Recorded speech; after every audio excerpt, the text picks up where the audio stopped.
Você tá falando de mano? Essa coisa de ponto. Você tá falando de mano? Tem. Ela disse que era 10 minutos. 10 minutos. Só que Deixa eu dar 13h40 e a gente começa. tem que ser 11h40, ela não chegar de começa e ela coisa. Eu não posso mais fazer, tem que falar pra gente quem vai apresentar. Toda vez que ele vai, ele apresenta aqui, pulando lá. Ele sabe quem é quem aqui. Já que é bem esperto.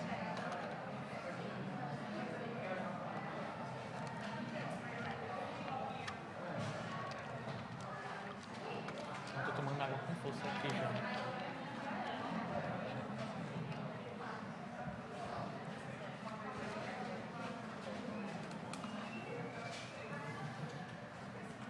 Eu prefiro ficar em pé. Não sei, eu não sei nada disso. Tá sentado. Vou olhar agora. Mexe aí no computador. Tá vendo os programas de jogo? Do Giovanni. Ainda bem que tem uma foto.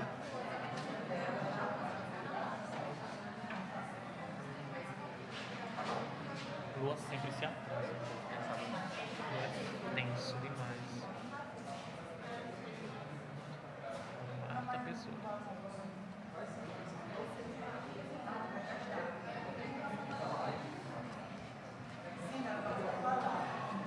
A gente fala sem microfone, né? Usando só pra gravar. Né? Não precisa não. Agora a gente tem que falar um pouquinho mais alto, né? Eu não tinha me ligado nisso.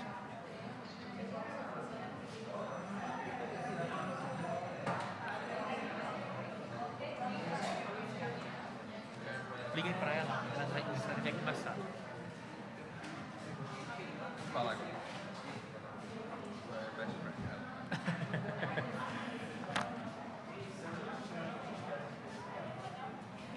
Passou 10 minutos e quando ela tentou chegar até 10.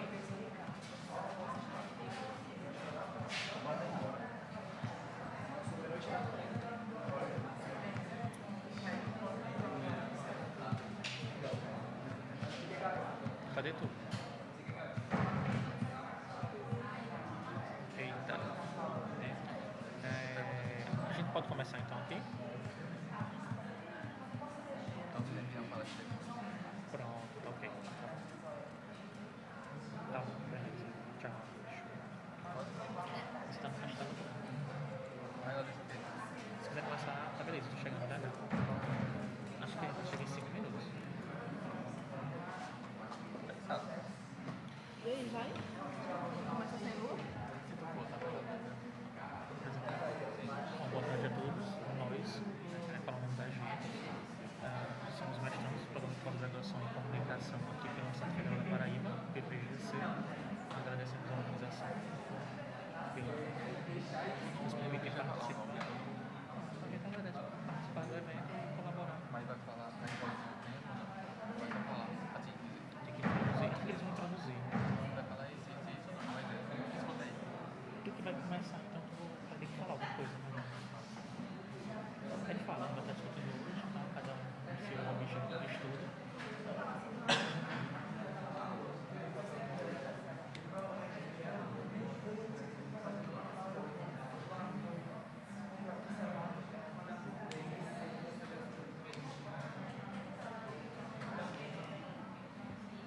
Eu acho que isso é uma aqui com uma coisa difícil.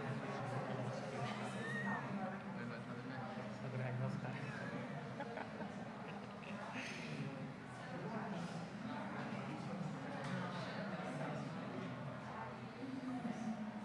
E aí? Vai, Google, começa. Bora começar então. Deixa eu ver.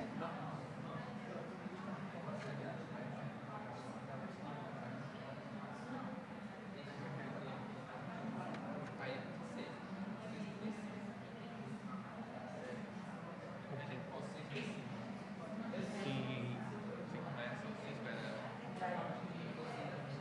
começar, né? Questão de demorar A tanto. gente tem que terminar 3 horas. É. Então, Então bora. Começa. a gente tem que terminar 3 horas. É. É. Bora. 10 minutos. Aí tu fala, Luana, tá chegando. Cláudio, o crescimento das atividades acadêmicas.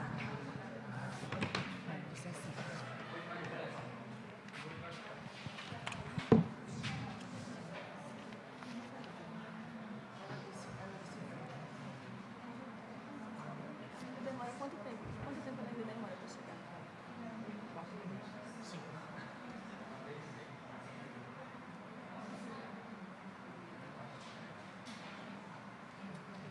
Eu acho que ainda está mais. 5 minutos, sabe? Eles estão demorando para chegar. É porque a gente tem que terminar 3 horas, né? E ela vai ser a última trabalho.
Oi, som, oi.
Boa tarde, gente. Desculpe o atraso, a gente teve um probleminha com uma das convidadas, só que ela está a caminho. Como a gente já atrasou uns 15 minutinhos, a gente vai começar sem ela e quando ela chegar, ela coloca a voz dela. Então, agora vai começar a mesa redonda, cibercultura, convergências e interações das redes sociais. Na mesa será composta por Luana Inácio, que está chegando, Gustavo Freire, Lincoln Ferdinand e Giovana Abreu. Então, bom, pessoal, boa tarde. Acho que não vai ser necessário a gente utilizar microfone, não. Está tranquilo? Estava ali? Não? Bom, então, boa tarde novamente. Nós somos mestrandos do programa de pós-graduação em comunicação aqui pela Universidade Federal da Paraíba. A gente é muito grato à organização do BitWeek, né, por nos proporcionar esse espaço para a gente estar dialogando e conversando hoje sobre um pouco sobre cibercultura, convergências e interações nas redes sociais, de maneira que cada um de nós vamos estar abordando o que a gente estuda na perspectiva do nosso objeto de estudo e do fenômeno dentro do programa, né? Então, no final, a gente abre a mesa para discussão, perguntas, colaborações, enfim, como vocês se sentirem à vontade. Quem vai estar começando a discussão aqui, apresentando um pouco do objeto dele, é Lincoln Ferdinand. Boa tarde. Bom, eu vou falar aqui sobre o consumo do cinema na era digital. Só que o título da palestra, ele sugere muitos conceitos que precisam de atenção, então é bom que a gente dê uma observada no que é cibercultura, no que é convergências, que o título da mesa redonda diz. Então, o que é cibercultura? O que é viver num contexto digital? Isso é uma coisa que a gente vai passar bem rapidamente por cima para estudar e observar casos específicos. Mas cibercultura é um termo que alguns autores costumam usar, como Pierre Levy e André Lemos, para designar uma era cultural que muita gente tem chamado de cultura digital ou alguns outros termos. Mas aqui não tem ninguém com mais de 40 anos, eu acho que... Ou tem. Então, acho que é natural que a observância do dia a dia de pessoas como nós, jovens, que já nasceram ou conviveram desde cedo com tecnologias, com o mundo digital, percebam como mudanças em práticas sociais, mudanças em hábitos. A cibercultura, ela possibilitou que houvesse uma conexão em larga escala, né? Hoje todo mundo está conectado a todo tempo, através dos computadores, internet. E através disso, através dessa estrutura, dessa infraestrutura que a cibercultura possibilitou, é possível que... algumas práticas se reconfiguraram, algumas práticas novas surgiram no meio digital, no meio da sociedade, e fez com que houvesse uma grande participação das pessoas que vivem nesse meio. Uma forma de colaboração no meio da internet. Falando em internet, assim, fica parecendo reducionista, porque o cibercultura é um conceito bem mais amplo, mas a gente pode usar a internet aqui para entender o que vai acontecer. Convergência é um termo que está no título da mesa redonda, e convergência é basicamente quando as mídias, convergência no sentido que estamos falando, convergência midiática, quando as mídias convergem para um canto só. Novas mídias e velhas mídias interagindo. Ou seja, múltiplos sistemas mediáticos coexistem através do fluxo de conteúdo existente entre eles. Só que existe um pensamento que reduz o conceito de convergência a apenas uma mudança tecnológica. Não é apenas uma mudança tecnológica. Existe a mudança tecnológica. Mudanças tecnológicas, sociais, culturais, industriais também. Mas pensar a convergência apenas como mudanças tecnológicas é um pensamento que chamam de falácia da caixa preta. Henry Jenks diz como falácia da caixa preta, que é tipo, todas as mídias elas vão convergir para uma única máquina, uma única caixa preta. Tipo, o celular, como exemplo. Agora eu posso usar no meu celular para fins de televisão, para ouvir rádio, para me conectar com os amigos, para jogar. Então, isso é uma das características da cultura da convergência, mas não é apenas isso.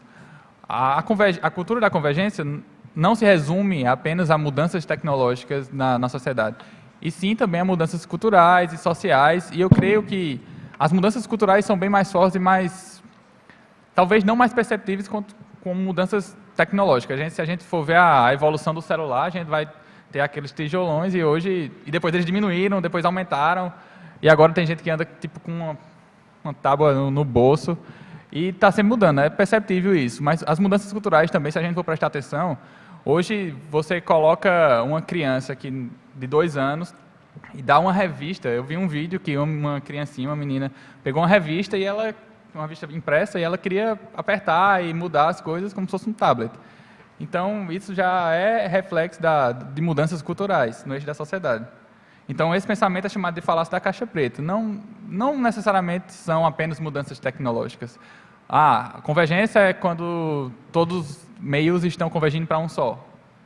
Isso é também um reflexo. Mas outro exemplo que a gente pode dar é o conceito de narrativa transmediática, que é um termo bem usado quando se fala em convergência, que é a narrativa de um filme é expandida para um outro meio, vira quadrinhos. Não a mesma história, mas o universo o universo ficcional é expandido, é estendido para quadrinhos. Então, são novas informações que vão aumentar o conteúdo do filme. Depois sai um jogo com outro conteúdo. Então, não é só, vou pegar um filme e fazer a mesma coisa nos quadrinhos. É uma extensão do universo ficcional. Isso se chama narrativa transmediática e é uma das características da cultura da convergência. Tendo entendido um pouco sobre cibercultura, convergência, esse contexto cultural, sociocultural que a sociedade vive, a gente percebe que é um meio que possibilita, onde houve uma democratização da informação e que possibilita maior participação dos usuários. Antes a gente tinha, na cultura de massas, uma não participação. Os consumidores não eram ativos. Você não podia... Assim, com a chegada do controle remoto, eles deram uma ilusão de interatividade, né? Eu posso agora mudar os canais. Então, nossa, como eu tenho uma participação aqui, eu sou ativo no meio de comunicação. Não era. Porque hoje a gente tem uma comunicação que vai de todos para todos. Você pode participar, você pode opinar, você está lá o tempo todo no seu Facebook, eu não gostei disso aqui que passou na televisão, eu vou xingar muito no Twitter aqui. Então, a participação mudou. Não é que nessa menininha aí, ela está arriscando na televisão, ela está participando no meio de comunicação, mas hoje é diferente. Hoje, novas formas de participação e colaboração estão surgindo e as pessoas estão tendo mais possibilidade de criar conteúdo na mídia alternativa. É aí que eu entro no meu objeto de pesquisa, que é o consumo do cinema na era digital. E, falando uma citação de Rodrigo Carreiro, um professor da Federal de Pernambuco, ele diz que o cinema tem sido, desde os primeiros anos da existência da internet, um dos temas mais discutidos pelos internautas. Só que não é todo mundo que discute cinema. Assim, vai lá e você tem que gostar muito de cinema para ir falar com alguma propriedade. Então, Lipovetsky e Serroy, outros autores, falam que o cinéfilo ele foi o responsável por transformar a internet numa plataforma de difusão do cinema. O que é o cinéfilo? O cinéfilo, ele surgiu com o movimento francês, o Nouvelle Vague, de cinema na década de 50 e 60, e não é que ele tenha surgido aí, mas ele se popularizou como uma forma de resistência. Nós não precisamos assistir os filmes que são impostos a nós. A programação da indústria, a programação que a indústria faz é limitada. Eu quero assistir um filme que é feito em outro país, por que não é transmitido aqui? Então, um camarada lá chamado Henri Langlois, ele resolveu fazer uma cinemateca francesa, assim, organizar os filmes e arquivar tudo, e ele se preocupou em fazer esse arquivo de registros. Então, ele é considerado tipo o pai da cinefilia. Com o tempo, a cinefilia começou a ganhar outras proporções e outros entendimentos, e é entendido, etimologicamente falando, como um cara que ama o cinema. É o amante do cinema. Você fala, todo mundo gosta de cinema, eu gosto de cinema, não sei o quê. Mas ele não era entendido apenas como uma pessoa que gosta de cinema. Ele era uma pessoa que escavacava, que ia atrás de outros filmes, ela fazia cineclubes, mostras. Ele ia atrás de uma edição rara de um filme iraniano e ia exibir lá no seu cineclube. E, pela época, o cinéfilo ele era muito restrito. Ele queria muito que o cinema se difundisse, o cinema que precisava ser visto, não cinema comercial. Esse aí já está sendo visto, já tem visibilidade. Mas muitos filmes que tinham qualidade e mereciam maior visibilidade não eram. Então, eles queriam dar visibilidade a esses filmes. Então, eles procuravam fazer a própria programação e não seguir o consumo que a indústria ditava. Só que a época em que eles viviam era difícil na cultura de massas. Hoje, a gente vê já a internet e tudo mais, então há uma participação maior dos usuários e, como Rodrigo Almeida fala, foi natural que a cinefilia ela se atualizasse na sua versão cibernética. Os cinéfilos, eles adquiriram uma nova roupagem na cibercultura. Eles passaram de certa forma, de um mero, eu não vou usar a palavra mero, consumidor, porque, de certa forma, tinham algumas pessoas que escreviam, faziam críticas em jornais, só que quem era que escrevia uma crítica num jornal de um filme? Era uma pessoa, não era todo mundo, eu quero fazer uma crítica e passar no jornal. Não, você tinha que ser jornalista, você tinha que ter algum certo conhecimento. E hoje não, hoje você pode escrever e colocar no seu blog, colocar no Facebook, colocar no Twitter, o que quiser, qualquer comentário. Então, ele diz que foi natural que a cinefilia se atualizasse, se reconfigurasse e ganhasse novas formas.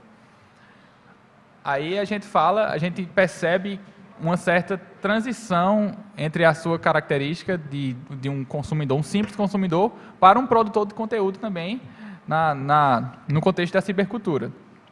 Então, para entender um pouco das manifestações dos cibercinéfilos, que eu acho que eu não falei disso, eu falei cinefilia, e com essa necessidade de se atualizar, o conceito de cinefilia, foi introduzido pela academia o prefixo ciber, que vem de cibercultura, no nome de cinefilia, e eles entendem academicamente que esse novo sujeito que consome cinema na era digital se chama cibercinéfilo. Então, nós temos uma cibercinefilia nesses tempos de convergência. E são pessoas que consomem o cinema de uma forma diferente, e por isso eles têm uma participação diferente na internet e nesse novo contexto. Então, eu busquei 3 fatores que pudessem dar maior entendimento a como se dá essa manifestação desses caras, que são consumo, compartilhamento e produção. São 3 fatores que eles se dependem entre si, e são dependentes entre si, e vocês vão entender já já. Vou falar primeiro de consumo. Como surgiram novas formas de consumo, a forma de ver um cinema, de enxergar o cinema mudou. Hoje, a gente pode pegar até um exemplo antes de 30 anos, com a chegada do videocassete.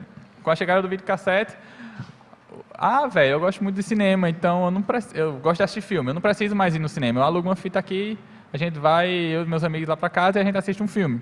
Isso já foi uma mudança muito grande na época da dinâmica, da lógica do cinema. Porque os cinéfilos puristas, eles defendem que não, o cinema tem que ser consumido numa sala escura, uma experiência coletiva, e ninguém pode comer pipoca, nada, fazer barulho nenhum, ninguém pode conversar, e aquele momento é único. Cada exibição de um filme, mesmo que seja o mesmo filme, é outra exibição. Já com a chegada do videocassete, a galera, não, eu continuo gostando de cinema, mas eu não quero ir para o cinema, eu quero assistir o filme aqui em casa. Então, a forma de consumir mudou. E a gente chega agora com o download, você pode baixar um filme, baixa 30 filmes ao mesmo tempo, e escolhe a hora que quer assistir. Você mesmo faz a sua programação, você não segue mais a programação da TV ou do cinema, você não espera mais um filme entrar em cartaz, você sabe que o filme vai sair em 2015, e só em 2016 vai chegar no Brasil. Não, você vai o quê? Você vai num servidor estrangeiro e baixa o filme. Tem outro cara, cinéfilo também, que ele se disponibiliza a legendar esse filme para você. Então você consome antes de chegar no seu país. Então a forma de consumir mudou. E devido a essa mudança na forma de consumir cinema, também mudou a forma de compartilhar cinema e de produzir cinema, que são os outros 2 fatores, por isso que eles são interligados. Como é mais fácil consumir cinema na época da internet, eles adquirem conhecimento com mais facilidade. Se uma pessoa na década de 60 assistia um filme por semana, hoje uma pessoa pode assistir quantos filmes quiser. Quantos filmes tiver hora por dia, ele assiste o filme o dia inteiro, se quiser, porque ele consegue baixar filmes, consegue adquirir filmes com mais facilidade e ele vai assistir quando der na telha. Ele faz a própria programação. Não vai passar um filme na tela quente tal hora. Não, vou baixar mais cedo e vou assistir, vou dormir mais cedo. Ele faz a própria programação dele. Então, isso já é uma mudança muito grande na dinâmica, na lógica do cinema tradicional e que mudou muito, não vou dizer completamente, mudou muito a forma de consumir cinema. E com a internet, eles têm um ambiente favorável para a pesquisa. Então, eles estão se tornando especialistas no assunto que eles gostam. Eles estão buscando informações. Como o cinéfilo, naturalmente, ele tende a buscar mais aquilo, com a internet, se torna tudo mais fácil. Ele tem blogs e mais blogs falando sobre cinema, então eles vão lá e assistem um filme, ou antes de assistir o filme, eu quero saber um pouco desse filme antes de assistir, vai lá, e depois termina o filme, eu quero saber desse ator, como foi feita essa cena, qual foi o orçamento. Então ele fica expert no filme, ou naquele filme, naquele diretor, ele busca informações com mais facilidade, então eles adquirem conhecimento bem mais fácil e mais rápido. E criam blogs, que eu vou deixar para falar disso no próximo, no fator da produção. Mas é notório que o download fez com que, e a serviço de stream fizeram com que o filme se popular chegasse mais perto do consumidor, se aproximasse mais. Então é uma relação mais estreita, é mais próxima. O consumidor do cinema, ele eu diria que o cinéfilo tradicional, ele tem um pouco de inveja do cibercinéfilo. Assim, ele é caraca, isso no meu tempo seria muito bom, só que ele não vai dizer isso, ele é purista. Você tem uma coleção de filmes, eu tenho aqui no meu HD. Não, você tem que ter uma coleção de filmes aqui na estante, como eu tenho. Então rola um certo recalque dos cinéfilos tradicionais. O próximo fator, que é o compartilhamento, o ambiente, além de ser favorável para a pesquisa, para o conhecimento daquele tema, que é o cinema, também ficou favorável para compartilhar. Hoje a gente tem redes sociais, tem blogs, tem toda uma facilitação, uma potencialização na forma de criar, de produção, de participação na internet. E as pessoas assistem um filme, só que elas não se contentam com isso. Eu quero que mais pessoas vejam esse filme, eu quero que meus amigos vejam esse filme. Eu vou aqui no Facebook e vou dar a dica, vou dar o trailer, vou compartilhar o trailer e vou marcar eles. Então, já compartilhou para 1000 amigos, vamos supor, uma pessoa normal, sei lá, deve ter 700 amigos, mas tem umas pessoas que têm mais de 1000 amigos, e isso acaba se tornando... o compartilhamento fica muito mais rápido. Você assiste um filme e faz um comentário aqui. Eu assisti hoje tal filme, assista, é muito bom, por causa disso, disso, disso. Aí quem vê esse comentário vai dizer, eu vou seguir a sugestão de fulano. Onde é que eu encontro esse filme? Eu vou aqui no site que ele disponibiliza downloads e eu vou baixar esse filme e eu vou assistir. Aí, por sua vez, ele pega e faz um comentário também, ou ele escreve uma crítica e coloca no blog que ele criou, que já entra no fator da produção. Então, a difusão de informações, seja de forma de texto e vídeos, fez muito mais rápido. O compartilhamento, por uma característica própria, inerente da cibercultura, disponibilizou essa característica, essa possibilidade. E a produção, como um terceiro fator, eu diria que é o mais diferencial do cinéfilo tradicional, do clássico, porque eles, apesar de poderem produzir, de certa forma, eles não tinham essa avalanche de possibilidades.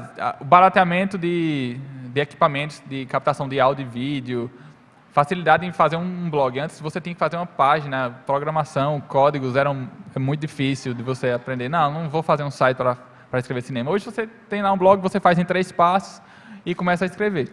Então a criação de textos é uma característica muito marcante no quesito da produção por parte dos cibercinéfilos. Existe uma porrada de blogs na internet de pessoas que simplesmente gostam de cinema, elas não necessitam ser especialistas, ser formadas em cinema, ser jornalistas, elas criam porque gostam.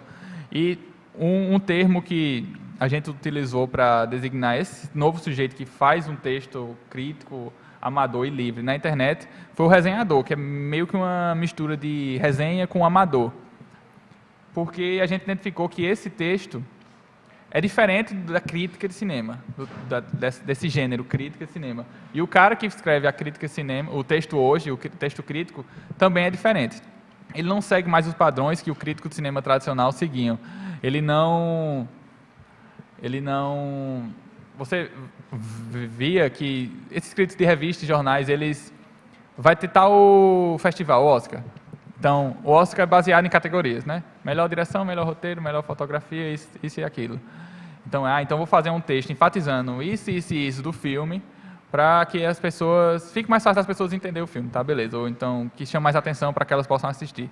Tá, ok. Existia uma padronização nesse texto. Hoje, não necessita dessa padronização. Embora muitos deles, eles gostem de seguir uma forma.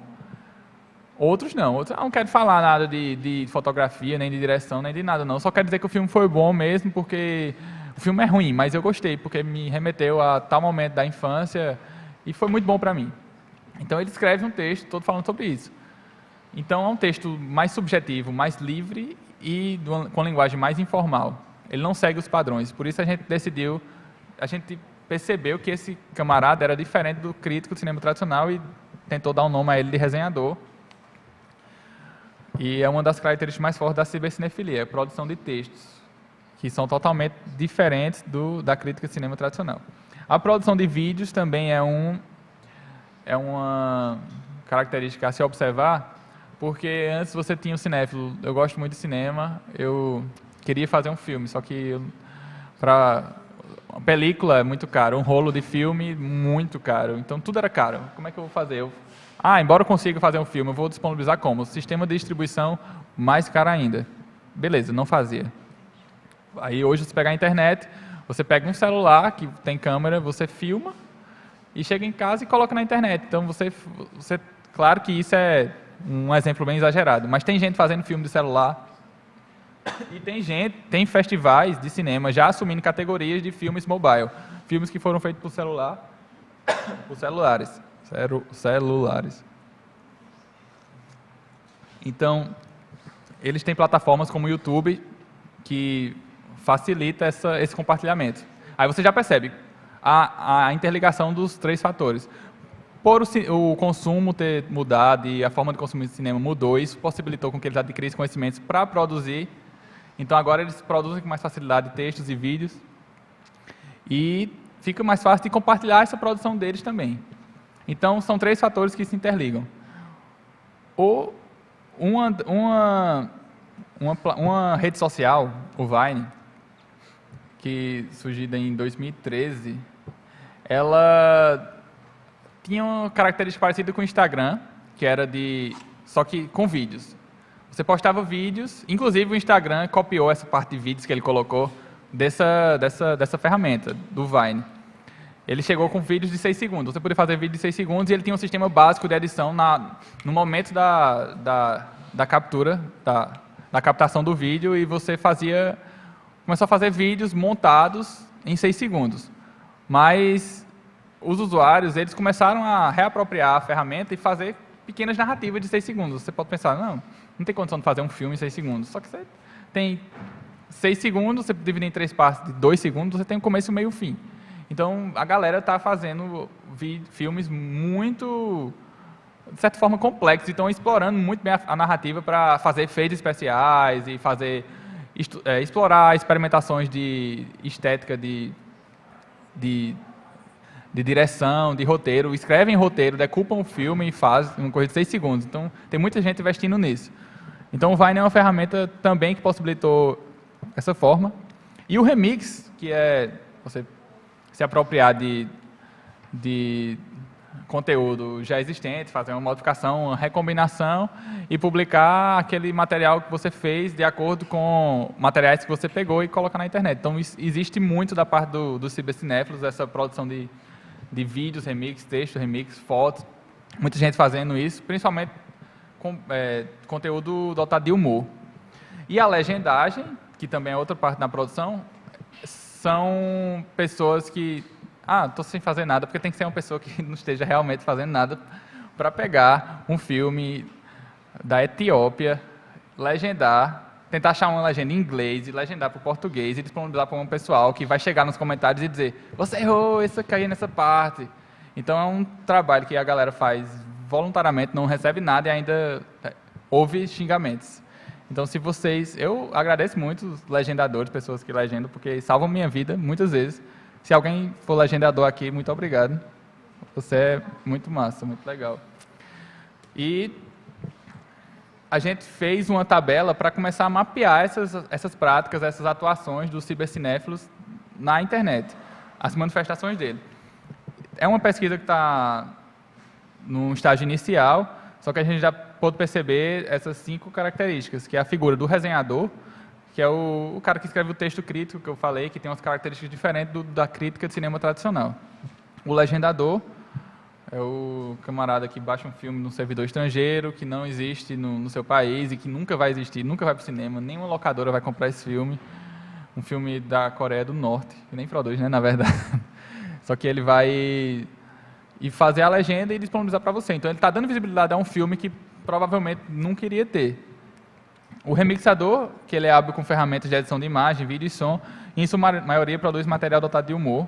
O coletor de informações, tem esse cara que ele se contenta em saber curiosidades da vida dos atores, saber curiosidades da produção do filme, ele coleta todas essas informações e colocam lá à disposição, cria um site, cria um portal de informações, de notícias do que está acontecendo no mundo do cinema.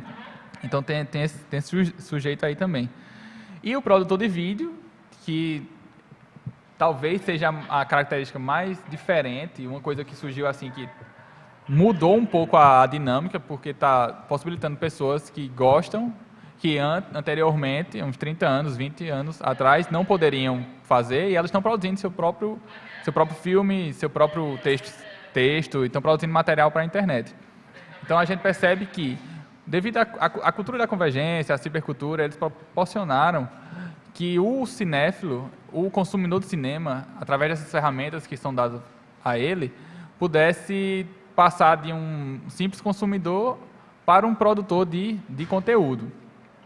E a conversa é muito longa, eu acho que eu já até passei do tempo, mas tem muito debate ainda sobre também ficções seriadas de TV, né? Séries. Você pega um camarada que é fã de séries e ele se assemelha muito a um cara que é fã de cinema, hoje. Porque a dinâmica da TV e a dinâmica do cinema são totalmente diferentes. Só que hoje em dia você não percebe tanta diferença no que se refere à ficção audiovisual, um produto audiovisual, né? Série, um filme. Você pega um episódio de Breaking Bad, ele tem 1 hora, você vê que tem muito de estudo de narrativa de cinema. Só que a diferença é que ele não foi um conteúdo feito para cinema, ele foi feito para a TV.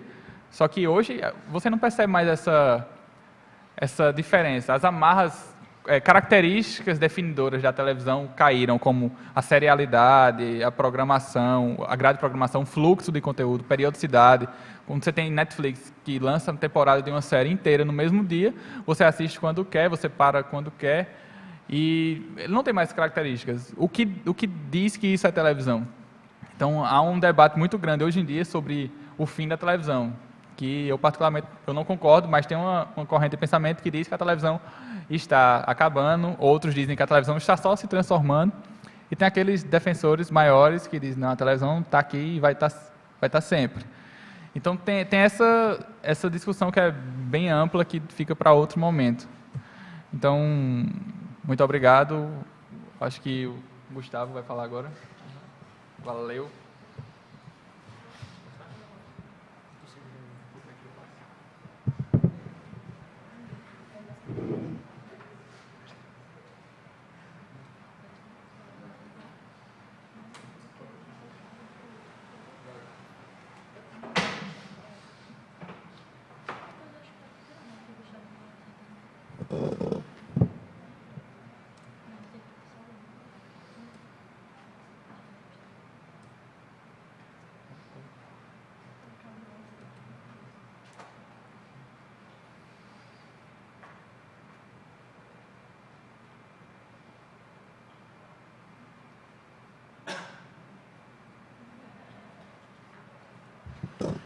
Bom, pessoal, a gente vai discutir agora um pouquinho, vou discutir com vocês acerca das práticas ativistas dos consumidores nas redes digitais, que tanto a gente visualiza hoje, só que numa perspectiva muito mais mercadológica.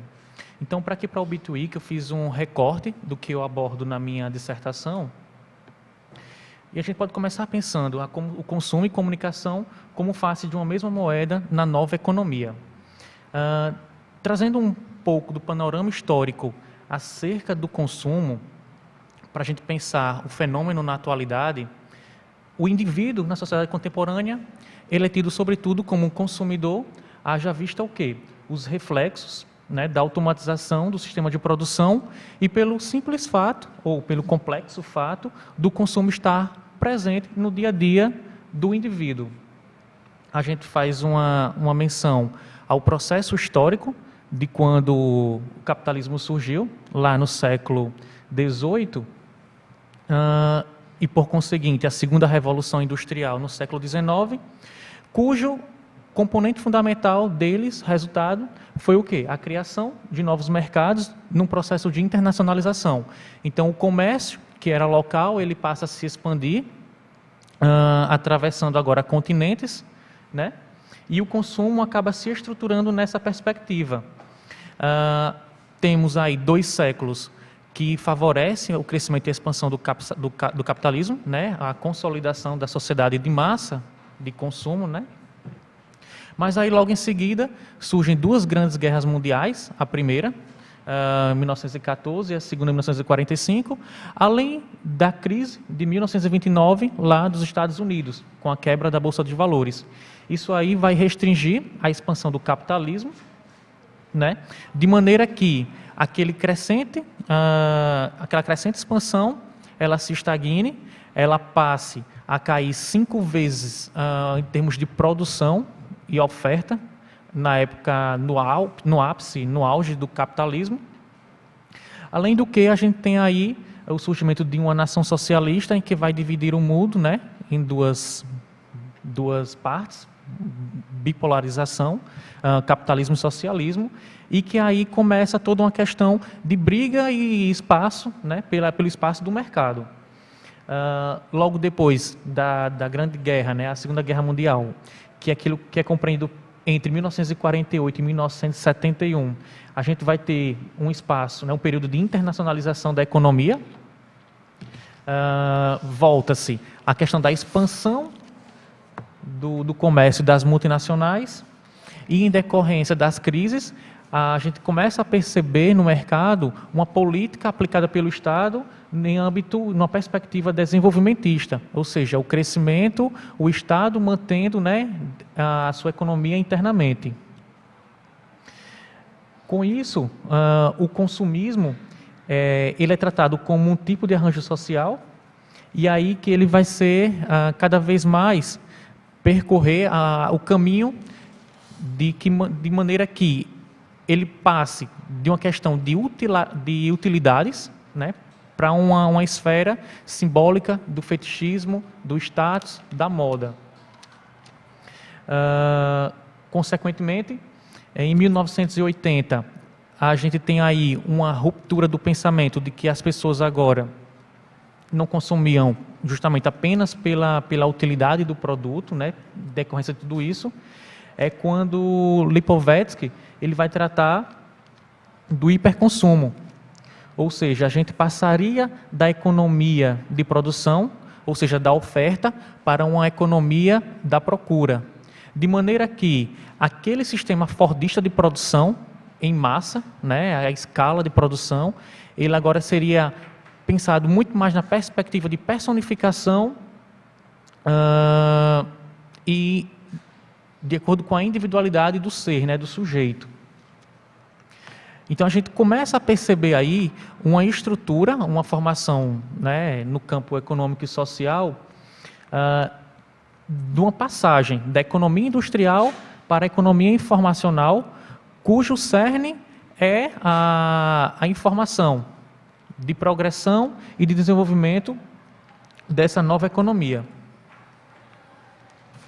Então, em 1970, quando a gente tem a estruturação, né? Ou melhor, a gente tem de fato a interligação, fusão entre a informática com as telecomunicações, uma década caracterizou isso, basicamente.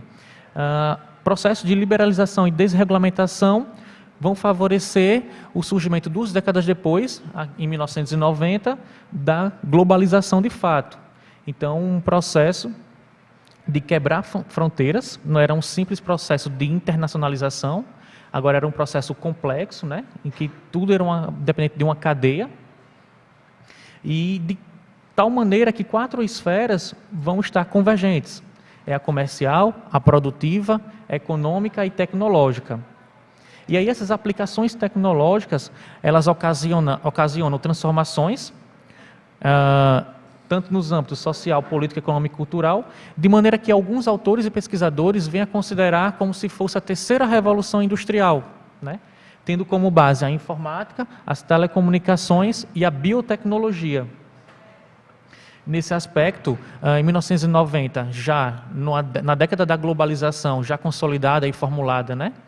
A gente tem a comercialização da internet, em 1995 de fato, e ela é vista como um negócio, que antes passou de estudos e de interesses acadêmicos, militares e do Estado, né, para o comércio, para o mercado, de maneira que agora a economia ela se estabelecia tendo como base os mercados globais, né, de maneira que as fronteiras fossem restringidas,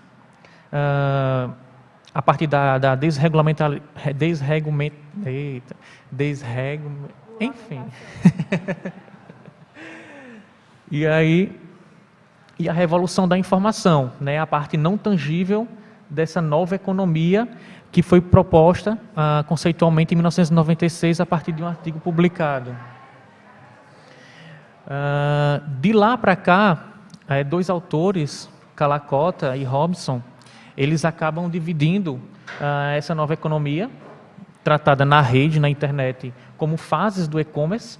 A primeira, que foi em 1995 a 97, ela é constituída pelo processo de elevação das marcas, das instituições, de maneira que as empresas foram se fazendo presente nas redes, apenas para poder constituir e dizer que estava lá, né? Não tinha nenhum processo de venda, de comercialização de fato. De 97 a 2000, a gente começa a presenciar as transações comerciais, só que naquela época eram muito mais realizadas de negócio para negócios, né, business to business, do que do negócio para consumidor. Isso aí acaba alavancando e consolidando as relações entre compradores e fornecedores.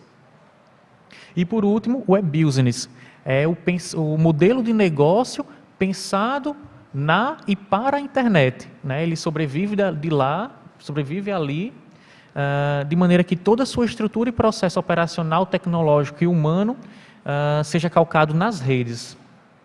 Com isso, surgem as empresas eletrônicas e, segundo Castells, a gente não pode pensar em empresas eletrônicas somente aquelas que vendem seu produto na internet, não. Mas empresas eletrônicas são aquelas que usam as redes como parte de suas operações, né? Seja de transações econômicas, seja de transações operacionais entre o RH, enfim, a gestão de pessoas, desde que a empresa tenha processos eletrônicos no seu desenvolvimento. Diante desse histórico, o consumidor, ele antes, na sociedade de consumo de massa, né, ele era visto como um sujeito passivo, atomizado, e que o processo de compra era algo individual. Então ele comprava por impulso, ele respondia a estímulos, né, de maneira que ele não fosse sujeito reflexivo e tal. Isso aí, segundo Canclini, ele começa a perceber que o consumo vai para além disso, de maneira que ele é algo eminentemente social, correlativo e ativo, de maneira que, através do consumo, ele está exercendo formas de cidadania, porque ele está fazendo escolha. Escolha por isso e não por aquilo, também por boicotar isso e não comprar, e comprar um outro produto de uma outra marca, né? Ou seja, é a afirmação, práticas afirmativas do consumidor do aspecto econômico, comercial, para também o social. Tem a questão da configuração, que o mercado acaba ocupando o lugar da política, né? Em decorrência da sua trajetória, de que quando a situação estava no governo, não cumpriu com as promessas, e quando a oposição também tomou o controle do Estado, também não fez não atingiu, né? Não proporcionou a terra prometida, como também a queda das instituições. De maneira que a gente percebe, em junho do ano passado, naquelas manifestações, que não tinha um partido político à frente, não tinha uma instituição, não. Tinha grupos de pessoas, né, reivindicando seus direitos, cada um com o que achava que era adequado. E aí, dentro dessa configuração, o Brasil vivencia, na década de 80, né, início de 90, aí a volta de um Estado de direito democrático, em que Mondlane vai dizer que é a terceira fase dos direitos humanos, né, a era dos direitos, e para poder acompanhar isso, as empresas, as organizações, elas têm que se adaptar a essa nova conjuntura, porque se antes, numa perspectiva social e política, o brasileiro não podia expor, né, o seu pensamento, a sua opinião, em decorrência do sistema, agora ele já podia também questionar as empresas, as organizações, as instituições. Então coube aí um processo de readequação das posturas, desde a filosofia ao que realmente é as práticas organizacionais. Então, nesse processo de inovação, para poder acompanhar essas mudanças e alterações, na década de 80, começa a se perceber aqui no Brasil, né, esse processo de inovação das portas das organizações. A Rodia é um caso que configura bem isso. Em 1985, ela põe uma ombudsman, Maria Zuski, para poder instituir um canal de diálogo diretamente com o consumidor, de maneira que agora um consumidor insatisfeito ele poderia estar questionando e entrando em contato com ela, né, com a empresa. Várias outras práticas eram práticas negativas, né, em termos de não atender o consumidor bem e diferir aquilo que lhe era de direito, faz com que surja uma discussão acerca de um código de defesa do consumidor, que surge em 1988, e logo 2 anos depois acaba se instituindo como lei. Nessa perspectiva, as empresas elas criam um SAC, né, o Serviço de Atendimento ao Consumidor, como forma de estabelecer um meio e como forma de também dar credibilidade para o consumidor, que você pode comprar aqui na minha empresa, porque a gente tem um SAC e qualquer coisa a gente soluciona.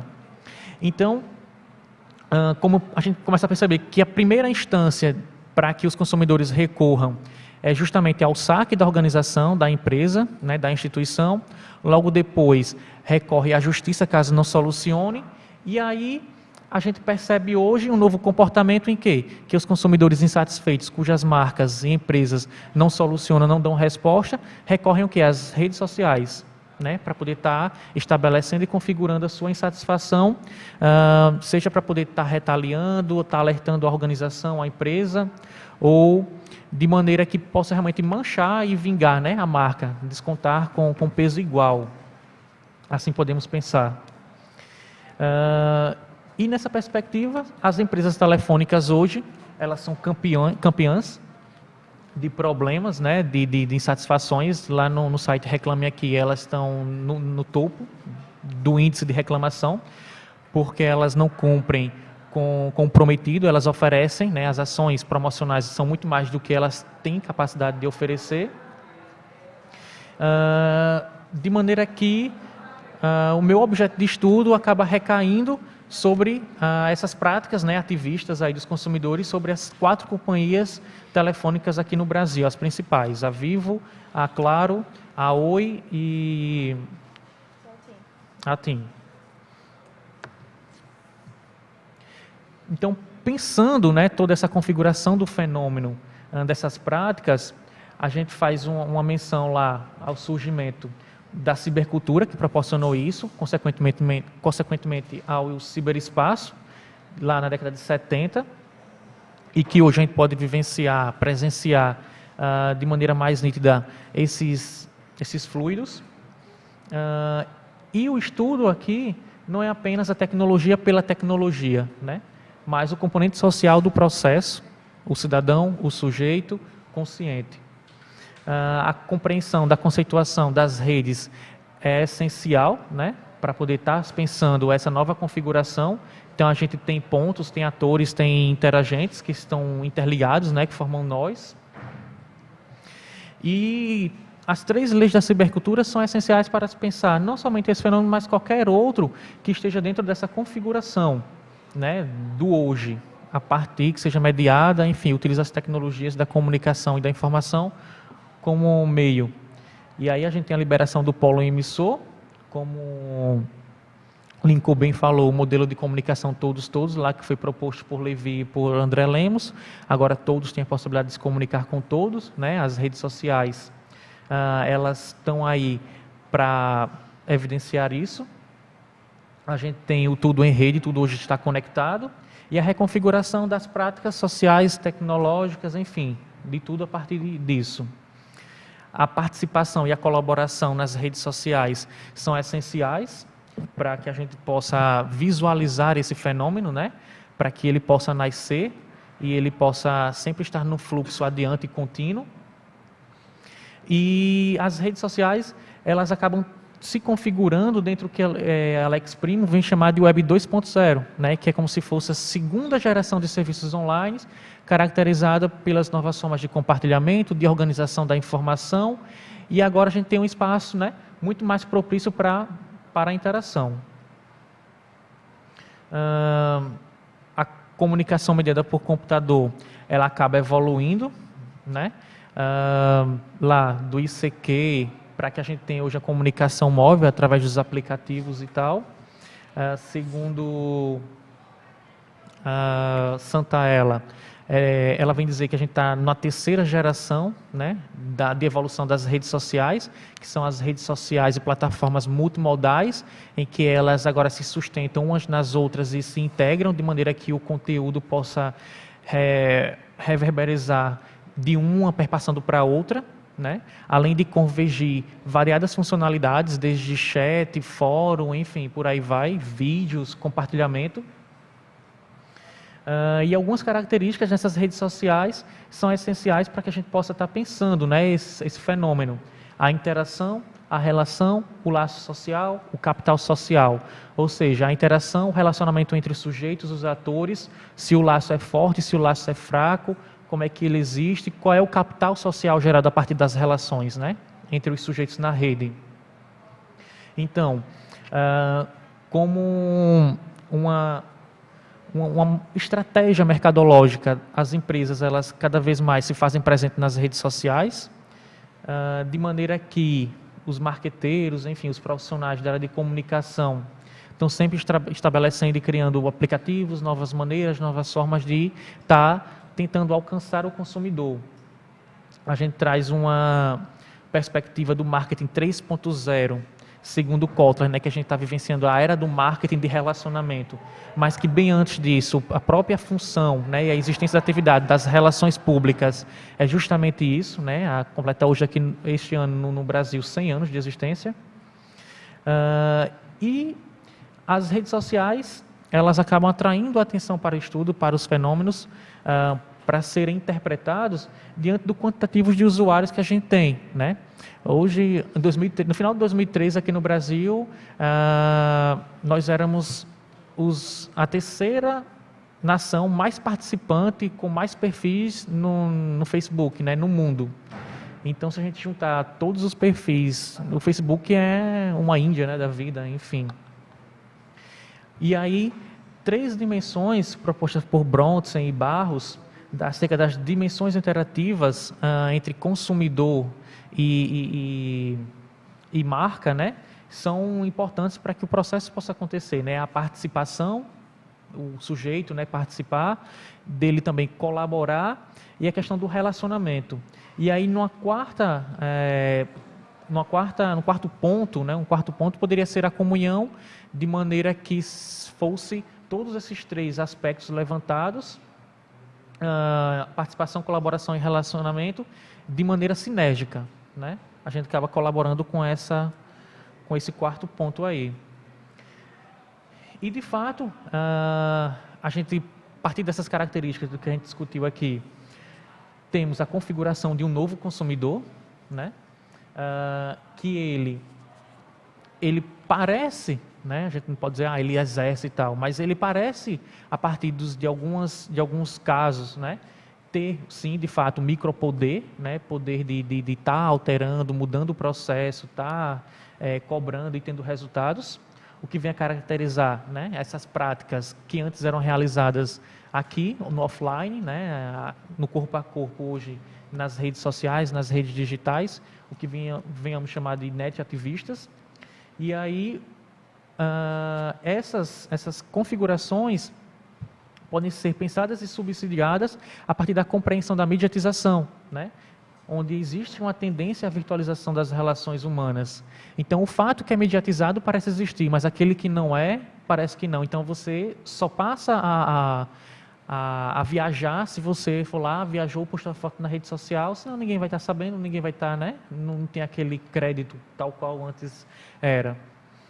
E uma discussão que a gente traz é acerca do termo saque 2.0, né? Que é um termo que surgiu do mercado, na perspectiva de que as empresas agora estabelecem um canal para que os consumidores possam lá nas redes sociais reclamar. Só que numa estratégia para barrar o fluxo adiante desse comentário, dessa insatisfação e o compartilhamento, eles criam sistemas de maneira que só quem tem acesso ao conteúdo, à insatisfação, à reclamação é a empresa. E a lógica das redes sociais não é essa, é o compartilhamento, o fluxo adiante, né? É você ter acesso ao conteúdo de maneira livre. Ou seja, então a gente passa a compreender esse termo, né, como uma falácia terminológica, se ele é utilizado naquela perspectiva realmente de Alex Prim, né, de novas formas de compartilhamento, a internet livre, né, a interação e por aí vai. Bom, por enquanto é isso. Passo a fala para a Lua, para a Giovana.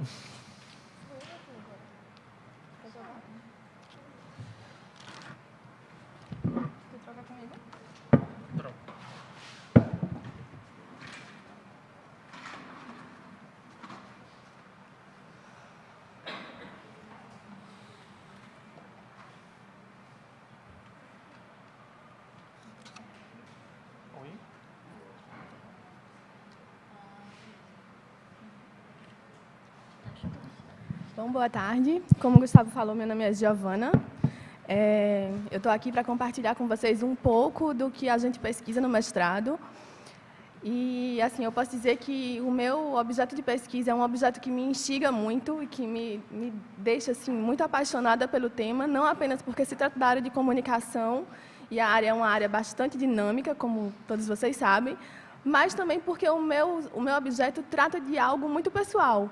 Trata de mim especificamente, trata de vocês, trata da humanidade como um todo, porque trata dos nossos direitos.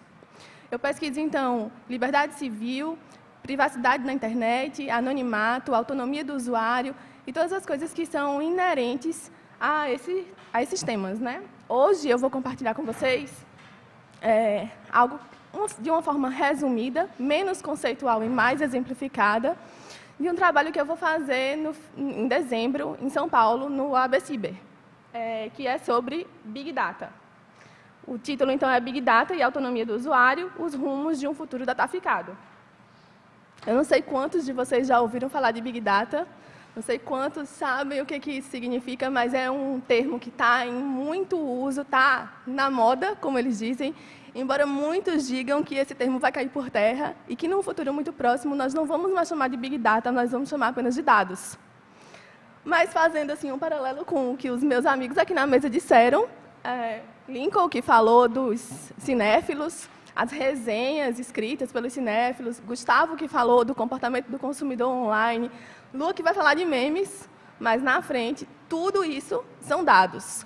se você nunca ouviu falar sobre Big Data, mas você usa tecnologia, você está contribuindo para essa grande rede que está se formando, que são os sistemas com base no Big Data. E aí a gente fala numa grande rede, num número enorme, numa quantidade muito grande de dados, e vocês podem me perguntar, mas, Giovana, quanto será de fato essa enorme quantidade de dados, né? E aí, para a gente ter uma ideia, um exemplo, eu posso dizer que a cada dia são produzidos 2,5 exabytes de informação pela humanidade. Ué, mas quanto é um exabyte? E aí, só para a gente ter uma noçãozinha assim, eu diria, coloque aí um número 1 e coloque ao lado 18 zeros. Então, são 1 vezes 10 elevado a 18 bytes. O que significa que, para dar um exemplo também, até o ano de 1986, toda a humanidade tinha 3 exabytes de informação. Então, se a gente fizer uma comparação, a gente vai ver que, em 2 dias, a gente quase que dobra tudo que a humanidade tinha como informação até 1986. A gente está aqui, onde está essa mãozinha, né? E aí a gente consegue ver que a gente consegue armazenar 1,8 zettabytes de dados acumulados por toda a civilização durante um ano. Exabyte, zettabyte, o que é que isso quer dizer? Então, você acrescenta aí mais 3 zeros. Então, é 1 vezes 10 elevado a 21 bytes. A gente não faz nem ideia de quanto isso significa, né? Mas aí eu trouxe um exemplo prático, que diz que são 48 bilhões de iPads que montam um muro de 17 metros, e isso significa que são 6.400 quilômetros de extensão, ou seja, todo o raio da Terra. É muita informação, não é verdade? Aí eu peguei uma frase do senador Frank Church, que era presidente do Comitê Especial do Senado norte-americano para estudar operações do governo relacionadas a atividades de inteligência em 1975 ainda. E ele falou: o governo dos Estados Unidos aperfeiçoou uma capacidade tecnológica que nos permite monitorar as mensagens transmitidas pelo ar. A qualquer momento, ela pode ser voltada contra a população. E a capacidade de vigiar tudo, conversas telefônicas, telegramas, qualquer coisa, é tamanha que nenhum americano teria mais privacidade alguma. Não haveria onde se esconder. E aí, se a gente pensar, poxa, em 1975, que eles tinham quase nada de informação, imagina hoje. Será que a gente tem algum lugar onde se esconder? Por isso, os objetivos dessa minha pesquisa é trazer para vocês não algo definido, mas trazer apenas uma reflexão sobre o oposicionismo entre as ideias de liberdade como atributo essencial para o compartilhamento de informações online, ou seja, para que todos os usuários compartilhem alguma coisa, eles precisam ter liberdade. Mas, por outro lado, há uma ditadura imposta por esse controle de dados, porque se as empresas controlam tudo o que a gente faz, então essa liberdade ela fica ameaçada.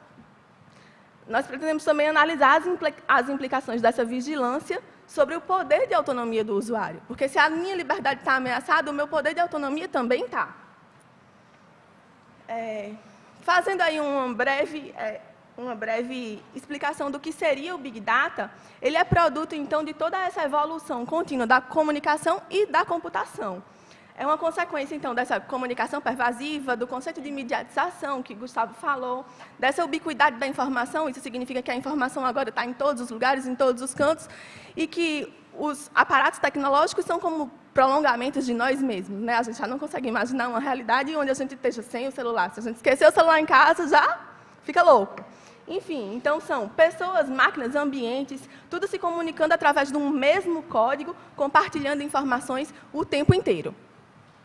O valor de um dado, ele já não se mantém apenas no uso primário. Ou seja, quando você divulga alguma coisa na internet, ele não está falando apenas daquela informação especificamente, daquela foto. Ah, eu vou curtir a sua foto. Mas ali tem uma série de informações intrínsecas, tem uma série de informações escondidas, que quando as empresas conseguem fazer um perfil seu, elas conseguem dizer exatamente quem é você, do que é que você gosta, quais são as suas preferências de compra, enfim.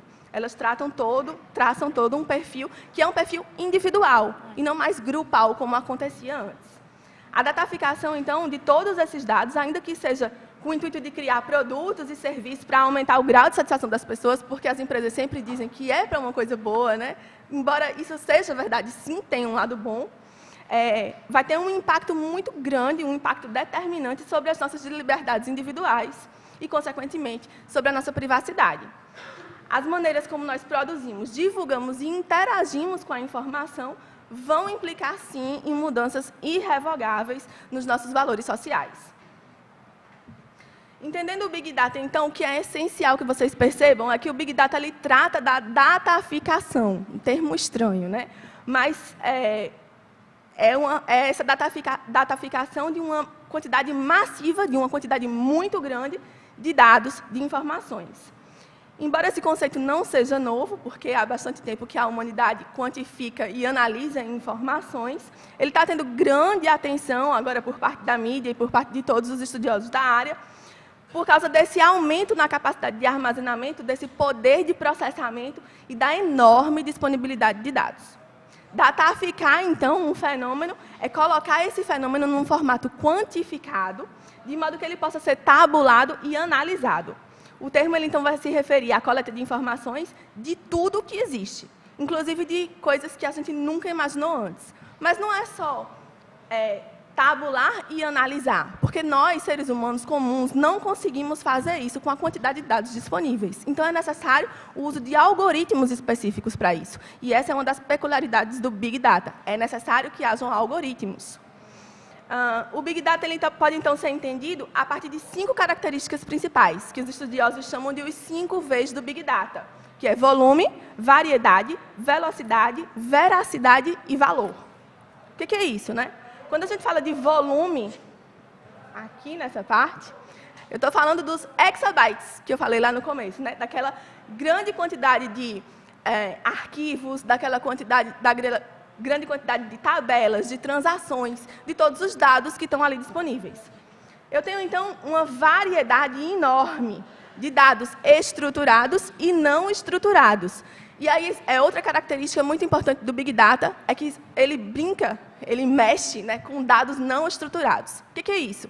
Os dados não estruturados são os nossos tweets, são os nossos posts no Facebook, os vídeos, os dados de geolocalização, o que é muito importante. São também aqueles traços do comportamento que nós deixamos quando os nossos rastros na internet e que antes apenas pessoas conseguiam trabalhar e montar um perfil com esses dados. Hoje não, o Big Data já consegue fazer isso também. E esse é um diferencial muito importante. O outro é a velocidade. O terceiro V, né, seria a velocidade. Porque as informações elas giram de uma forma tão rápida que nós conseguimos fazer análise, capturar esses dados e fazer análises quase que em tempo real. Então, você já posta, a gente já captura, quem utiliza os sistemas, né, as empresas já capturam e já analisam e já traçam uma conclusão. Depois vem a veracidade. Nesse quarto V, eles vão ver, então, a origem da informação, a reputação de quem está falando, a verdade, como o próprio nome já fala, da informação que está sendo veiculada. E, por último, como não poderia deixar de ser, vem o valor, né? Toda informação que está ali, as empresas precisam extrair valor, precisam colocar o dinheiro, mas não necessariamente apenas o dinheiro. Há também um valor econômico e um valor social embutido nisso. Então, a gente percebe, diante de toda essa explicação sobre o Big Data, que foi uma explicação bem sucinta, é necessário que vocês pesquisem mais a respeito, mas a gente vê que os problemas de contagem e tabulação que existiam antes, eles vêm se transformando, eles já não existem mais da mesma forma. Por quê? Porque a gente hoje tem GPS, a gente hoje tem internet, a gente tem sensores, enfim, tem uma série de coisas que fazem com que esses dados sejam coletados passivamente por esses sistemas. O que acontece? Você, voluntariamente, por sua livre e espontânea vontade, vai lá e coloca tudo na rede. Então, a rede simplesmente capta, coleta e analisa de forma passiva, sem muito esforço. Os governos e as empresas, eles não têm apenas uma amostra, mas eles têm agora todos os dados disponíveis sobre um determinado fenômeno. Então, o que é grave e, ao mesmo tempo, é uma outra característica muito importante do Big Data, é que eles se tornam capazes de fazer previsões. Embora nós sejamos capazes de coletar e analisar essas informações em escala massiva, o que eu preciso dizer a vocês também é que há um limite. É claro que esse limite ele vem se reduzindo ao longo do tempo, e é muito provável que ele caia bastante, mas ainda há um limite nesses dados gerenciáveis. Muitas empresas, elas não entendem como extrair valor dessa enorme quantidade de dados. Então, a gente vê assim, as empresas, elas meio que ficam sem saber o que fazer com tantos dados que chegam até elas, porque colocar tudo de uma forma organizada e conseguir perceber o valor dessa enorme quantidade de dados não é uma coisa fácil. Então, assim, um exemplo que é um dos exemplos mais famosos desses equívocos, vamos dizer assim, eu não vou chamar de erros, mas desses equívocos cometidos pelos sistemas de Big Data, aconteceu com o Google Flu. Não sei se vocês já ouviram falar, mas há alguns anos atrás houve um surto de H1N1 nos Estados Unidos. E aí, as agências especializadas, as agências de saúde, né, eram as responsáveis por coletar e veicular todos os dados acerca da gripe. Então, o que acontecia? Os médicos atendiam os pacientes, passavam os dados para as agências, que esperavam um determinado tempo para só, então, juntar todos os dados e formular alguma conclusão a respeito. Como era um surto, isso ia muito rápido e as agências estavam sempre defasadas. O Google, brilhantemente, já que ele tem uma enorme quantidade de dados ao dispor, né, disse assim, bom, a gente tem uma solução baseada nos sistemas de Big Data, vamos lá criar um algoritmo que seja capaz de captar todas essas informações e dar dados em tempo real. Pareceu, então, a panaceia, né, a solução para todos os males e todos os problemas no momento. O que os cientistas do Google não esperavam é que, assim, as pessoas, como os seres humanos, na verdade, não tem um padrão específico, né? Eles variam muito de comportamento. Então, as razões pelas buscas eram as mais variadas possíveis. Nem todo mundo que pesquisava sobre o H1N1 estava, de fato, infectado. Então, tinha gente que pesquisava sobre o H1N1 porque queria ajudar um amigo, porque queria saber como se previne, porque queria, sei lá, compartilhar aquelas informações com um outro que estava suspeito de estar doente. Então, o Google, durante 2 anos, que foram os anos que eles pesquisaram, mais de 2 anos, na verdade, em 108 semanas, eles mais que dobraram o resultado. E isso foi, assim, um baque grande, mas para a gente ver que equívocos ainda são cometidos. E aí, eu peguei mais um trecho de uma reportagem que saiu na revista Time, na época, quando o Brian Walsh fala assim: assim como os editores do jornal Chicago Tribune acreditaram que poderiam prever o vencedor das eleições em 1948, e eles estavam errados, o Google acreditou que apenas os seus métodos de Big Data, com apenas os seus métodos de Big Data, eram capazes de produzir em tempo real uma imagem mais precisa das tendências da gripe do que os antigos métodos de coleta e análise de informações. Isso é uma forma de arrogância automatizada, ou altivez causada pelo Big Data, e pode ser vista em todo esse falatório em torno do Big Data hoje. Só porque empresas como a Google podem acumular uma quantidade impressionante de informações sobre o mundo, não significa que eles serão sempre capazes de processar essas informações para produzir um quadro preciso do que está acontecendo, especialmente se as informações recolhidas forem erradas. Bom, daí vocês podem pensar...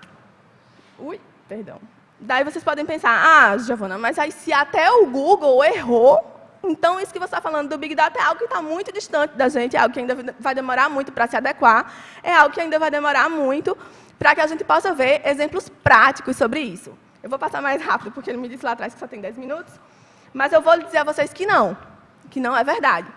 Nós temos 5. Ok. Nós temos, então, exemplos muito próximos de usos do Big Data de uma forma bem benéfica e de uma forma, assim, muito acertada. E aí eu tenho aqui, por exemplo, a Amazon, o Walmart e a Renner, aqui bem pertinho da gente, que fazem usos, assim, muito bons do Big Data. A Amazon, por exemplo, consegue indicar para a gente quais são os livros que a gente vai comprar de uma forma tão acertada que eles tiveram um aumento considerável no número de vendas, a partir dessas indicações, usando o Big Data. O Walmart, por exemplo, consegue prever, quando vai ter um furacão nos Estados Unidos, ele consegue dizer quais são os produtos que são consumidos e quais os produtos que devem aparecer primeiro nas gôndolas. Tudo isso baseado nos nossos consumos, baseados naquilo que a gente coloca nas redes. A Renner, aqui, ela usa dados meteorológicos para nos dizer quando vai chover e quais são os produtos que são mais comprados em épocas de chuva. E isso faz com que elas mudem as vitrines. Então, o Big Data ele tem exemplos muito práticos, exemplos que funcionam sim. Um outro exemplo legal é a varejista americana Dollar General. Monitora as combinações de produtos que seus clientes põem nos carrinhos. Com isso, ela ganhou eficácia e ainda descobriu curiosidades. Quem bebe Gatorade, por exemplo, tem mais chances de comprar também laxante. A companhia Skybox, ela tira fotos de satélites e vende a seus clientes informações em tempo real sobre a disponibilidade de vagas de estacionamento livres numa cidade em uma determinada hora, ou quantos navios estão ancorados no mundo naquele momento. Em busca de melhores lugares para instalar turbinas eólicas, a dinamarquesa Vestas Wind analisou petabytes de dados climáticos, de nível das marés, mapas de desmatamento, o que costumava levar semanas, durou apenas algumas horas. Então, esses são alguns exemplos práticos de como o Big Data é aplicado e de como a gente consegue perceber que ele, de fato, traz muitos benefícios. Ocorre que, se a gente está deixando na rede todos esses rastros, e se nós estamos deixando tantas informações lá, obviamente a nossa autonomia, o nosso poder, a nossa liberdade e a nossa privacidade, ela está em foco, né? A autonomia, ela é uma condição que se dá no mundo, não apenas na consciência dos sujeitos. É uma construção de um direito que envolve poder, que envolve liberdade de conceber as próprias leis e que envolve também a capacidade de realizar coisas. Então, o pensar autônomo, ele precisa ser também um fazer autônomo. E são assim, existem mecanismos que condicionam, ou seja, que atuam como limitadores dessa nossa autonomia, como, por exemplo, as leis naturais, as leis civis, as convenções sociais. Ocorre que isso é bom, porque se a gente tem uma autonomia, se a gente se prende a essa autonomia, nós também temos muita dignidade. Então, isso ressalta um valor intrínseco, um valor que é próprio do ser humano, porque ele participa da sociedade, ele faz uso dessas leis de livre e espontânea vontade. Acontece que, com o Big Data, nós percebemos que ele vai corroer a nossa autonomia, que ele vai corroer o nosso sentido de liberdade. E a privacidade, então, ela fica em risco, ela está alterada, ela tem as suas características alteradas. Os usos secundários que surgem durante essa coleta e o processamento das grandes quantidades de dados deslocam o foco da probabilidade que antes acontecia nas pesquisas mais antigas. Porque agora esses algoritmos, cada vez mais potentes, eles calculam não apenas a probabilidade de pessoas comprarem um produto, terem um ataque cardíaco, não conseguirem pagar um empréstimo, ou até de cometerem um crime. Então, eles fazem previsões baseadas nas nossas características, baseadas nas nossas crenças, baseados em tudo que a gente divide e compartilha na rede. É possível, a partir, então, dessa grande massa de informações, identificar os dados mais adequados para formular uma conclusão. Almeja-se, então, com as previsões mais granuladas, como eu falei antes, distinguir pessoas, e não apenas grupos, como acontecia antes. É bem verdade, contudo, que essas previsões perfeitas, elas não existem. Mas a análise do Big Data, ela vai prever, então, não a probabilidade de alguém ter ela vai prever, a probabilidade de alguém ter um determinado comportamento no futuro. Só que essa probabilidade, a cada dia, vai ficando mais próxima do 100%, vamos dizer assim. Porque os algoritmos avançam muito rápido e a quantidade de dados que nós deixamos também cresce muito rapidamente. Sérias questões éticas vão emergir, então, daí. Porque as luzes, elas estão totalmente acesas sobre os nossos temas, sobre temas como privacidade, confidencialidade, transparência e identidade. Eu quero deixar, então, aqui, não uma conclusão, porque a gente está falando de um fenômeno dinâmico e constantemente mutável, como tudo que é inerente, que faz parte da comunicação. Eu quero deixar aqui algumas questões que eu gostaria que nós debatêssemos, que eu gostaria que vocês pensassem a respeito. Quem, de fato, tem direitos sobre todos esses dados gerados? É algo a se pensar. Há limites para os tipos de conclusões de inferências que podem ser feitas? Que decisões podem ser tomadas sobre as pessoas com base nas informações extraídas na dataficação? Então, essas são questões assim, que eu deixo como uma conclusão para que a gente pense a respeito e para que a gente discuta depois.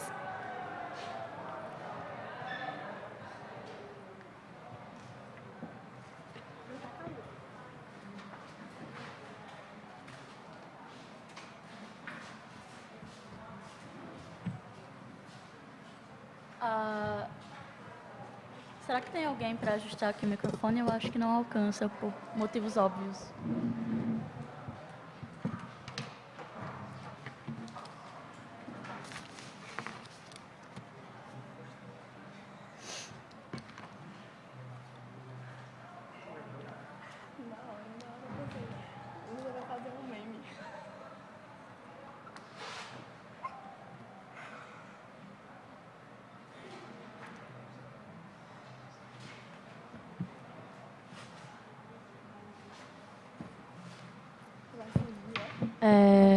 Bom, então, boa tarde. Eu peço desculpa a vocês pela correria, que já está um pouquinho perto de estourar o tempo.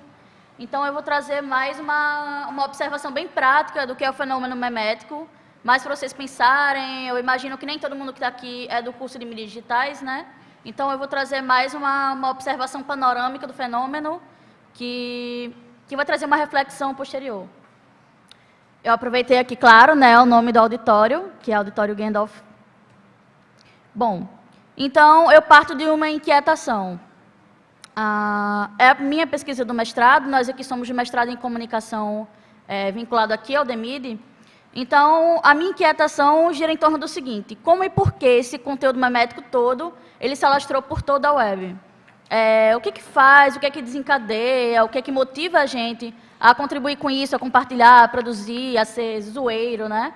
Fazendo parte do imaginário cultural e abandonando a anterior classificação de trash.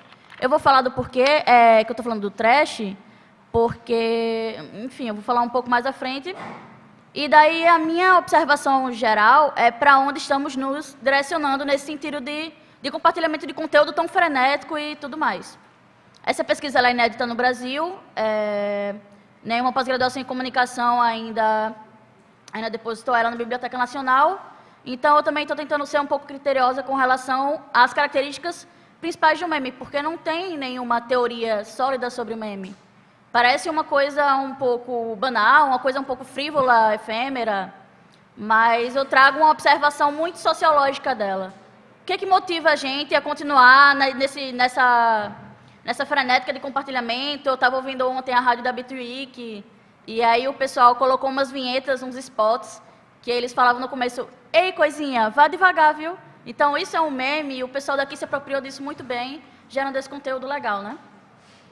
Então, eu vou falar um conceito de meme, que são figuras ou frases utilizadas de forma repetida, que se propagam viralmente, são remixadas e misturadas a novos contextos. Ok. Esse meme, na internet, ele passou a ser estudado há muito pouco tempo atrás. O meme é um termo apropriado da filosofia, da biologia, de outras ciências, que significa simplesmente o passar do conteúdo, quer dizer, o meme hoje ele é observado, eu observo ele como um folclore moderno, por exemplo. Deixa eu ver. Aquele rapaz que usa boné para trás, eu acho que ele usa boné para trás porque é legal, e alguns amigos dele possivelmente também. Mas a primeira pessoa que usou boné, alguém achou muito legal e falou: caramba, eu quero repetir isso. Então, essa é a lógica do meme, é uma coisa da profusão cultural. Uma observação de um comportamento, né? Alguém tem algum tipo de comportamento, eu acho legal, eu acho que a pessoa se destaca, que a pessoa tem um maior capital social, né? Que a pessoa fica mais popular com relação a isso, então vão tentar imitar isso. Isso gera todo esse conteúdo amador como entretenimento. O que eu falo aqui é da chamada cultura digital trash. São vídeos que eles não têm um critério de captação, de fotografia e tudo mais, considerados profissionais, né, segundo a indústria. Então, é um material que, por exemplo, eu estou aqui e tem um rapaz subindo ali na árvore de trás, brincando com a preguiça, eu acho isso muito engraçado e faço um vídeo no meu celular. A qualidade não é HD. Daí eu pego esse vídeo, posto na rede, eu posso até alterar ele, posso editar ele no próprio celular, e aí eu estou gerando um conteúdo amador que pode ser relevante para os meus coleguinhas zoeiros ou não. Então, aí eu trago um pouquinho de uma reflexão muito séria, né? E, continuando, aí eu trago um pouquinho da lógica da interação. Por que as pessoas interagem com os memes? Por que isso pode ser um tipo de conteúdo tão relevante para a sociedade, né? Eu ouço minha mãe falando bordões de memes, e isso é bem curioso, porque ela não entende tão bem de onde veio aquele meme, mas enfim. Eu sou publicitária de formação, eu ainda atuo no mercado, então eu tento fazer o uso do meme, eu faço uso do meme com piadinhas, até dando aula também, eu coloco alguns memes entre um slide e outro para brincar um pouco, para mexer com o pessoal, para fazer eles refletirem sobre aquela coisa séria e muito teórica, mas que eu acho que a gente pode dar uma observação mais empírica a isso. Então, esse remix é o que eu falei.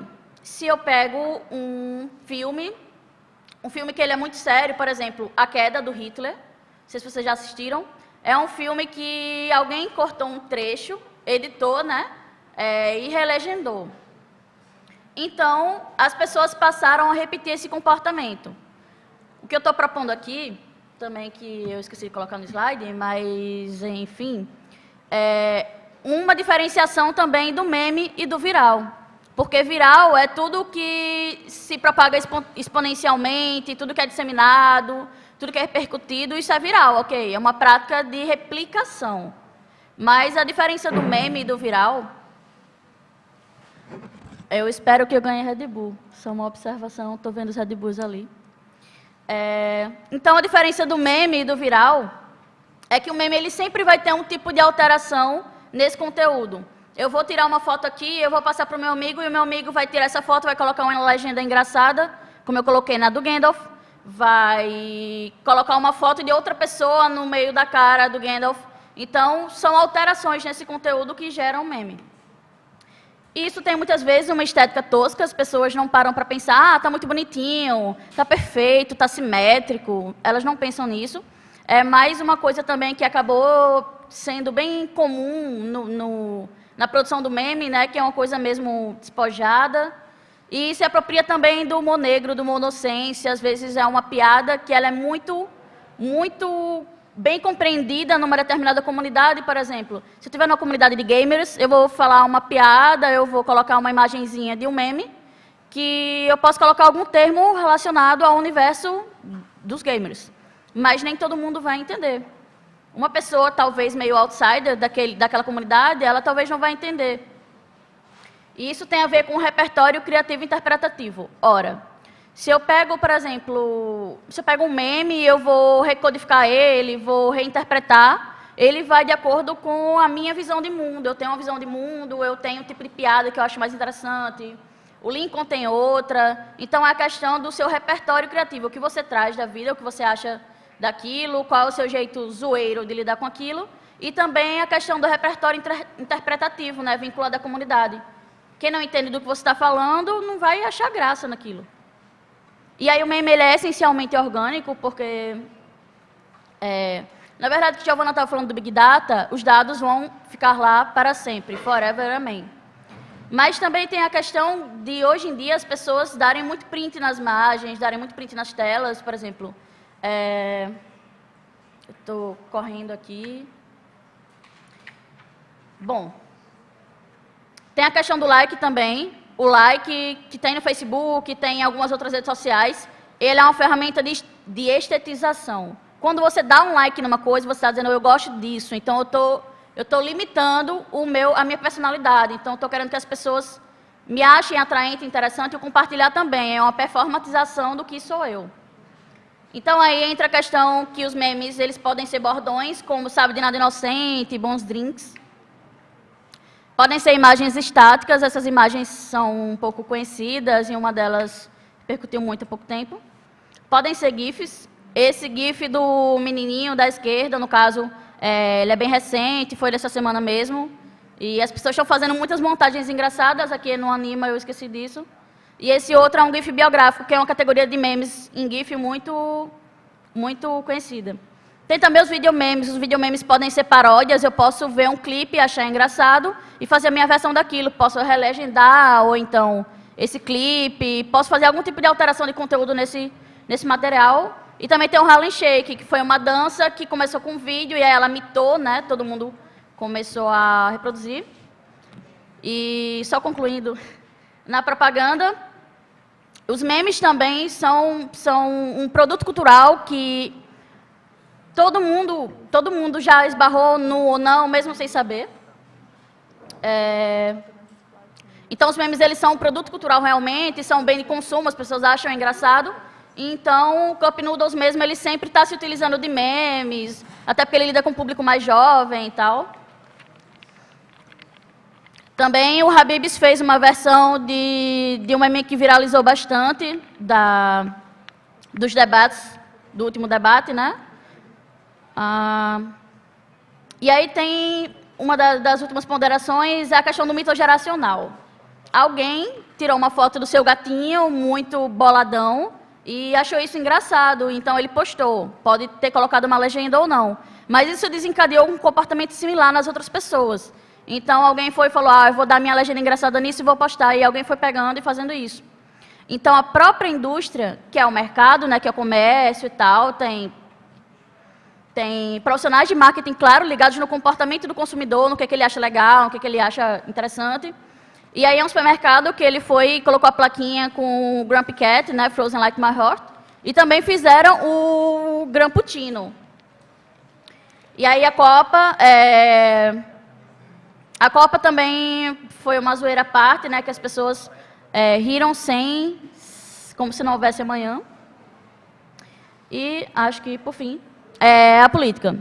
A política é um caso à parte, porque é muito interessante observar um meme a partir dessa ótica da política, porque a política tem todo um contexto sério.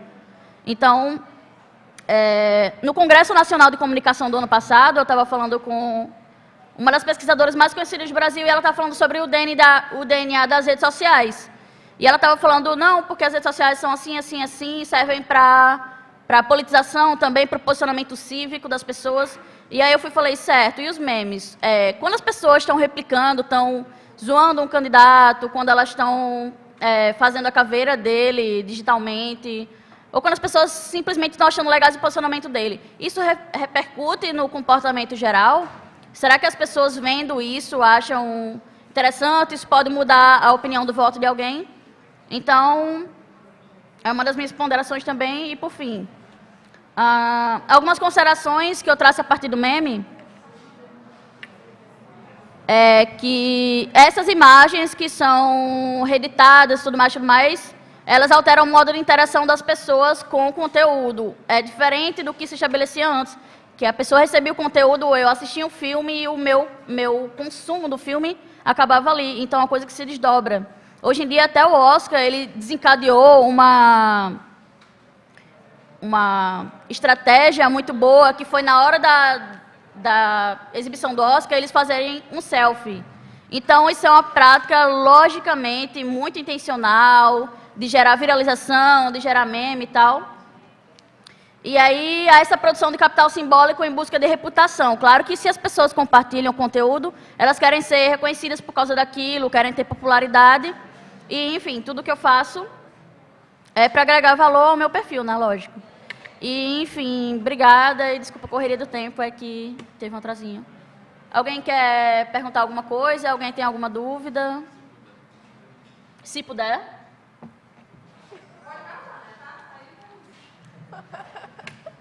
Se vocês não perguntarem, eu vou ter que ganhar um Red Bull, eu acho. Então, eu acho melhor vocês... Pode perguntar.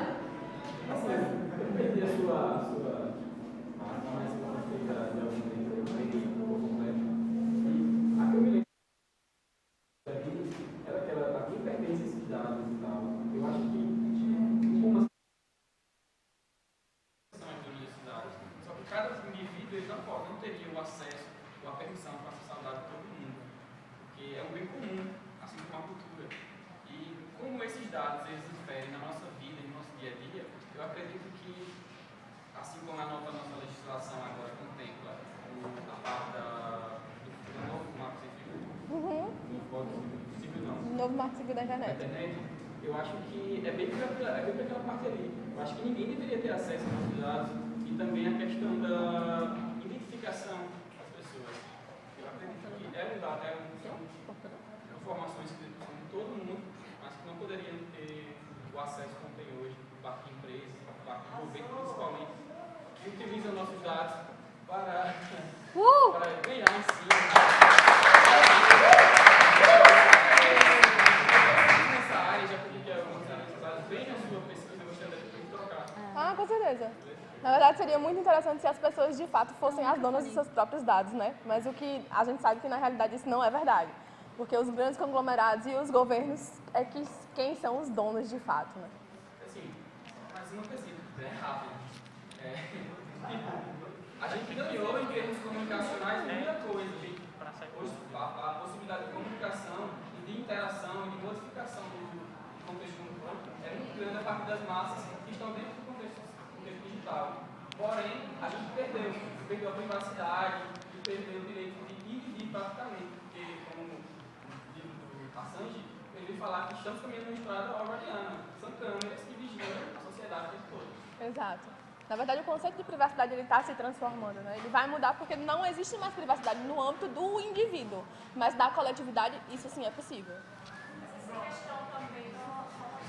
Deixa eu falar.